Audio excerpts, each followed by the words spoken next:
নারীর অধিকার ফিরে পাওয়ার আগে নারীদেরকে বুঝতে হবে যে ওরা কোথায় আছে, কেন আছে। এক, দ্বিতীয়ত হচ্ছে এই পথ থেকে মুক্তির উপায়টা কি, এটা তাদের বুঝতে হবে, জানতে হবে। সেই উপায়টাই আমরা তাদের সামনে তুলে ধরছি, এবং যেই উপায়টা আমরা তুলে ধরছি সেইটাতে যদি তারা না আসেন, সেই পথে এসে যদি সংগ্রাম না করেন, তাহলে কিন্তু তাদের অধিকার কেউ এনে দিবে না। দেখেন আপনি একটা ছোট বাচ্চা যতক্ষণ না কান্দে, মাও কিন্তু তাকে খাওয়ায় না, ঠিক আছে? তো আজকে যে তারা অধিকার হারা, আজকে যে তাদের মানবাধিকার ভুলণ্ঠিত, আজকে যে তাদের উপর নির্যাতন হচ্ছে, they have to raise their voices first.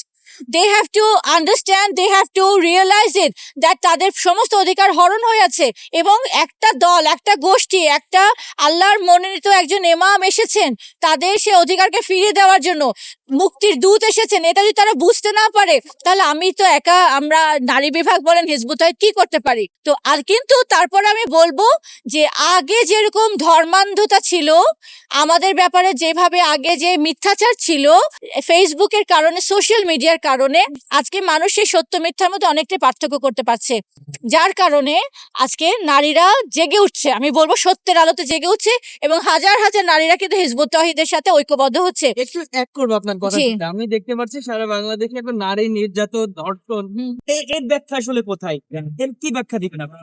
এর ব্যাখ্যা দেখেন, এটা তো খুবই দুঃখজনক।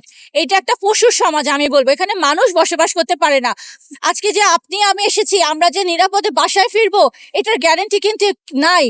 আমাদের কথা হচ্ছে এটাই, চলমান এই অশান্তি থেকে মুক্তি পেতে হলে আল্লাহর তাওহীদ ভিত্তিক রাষ্ট্র গঠন করতে হবে।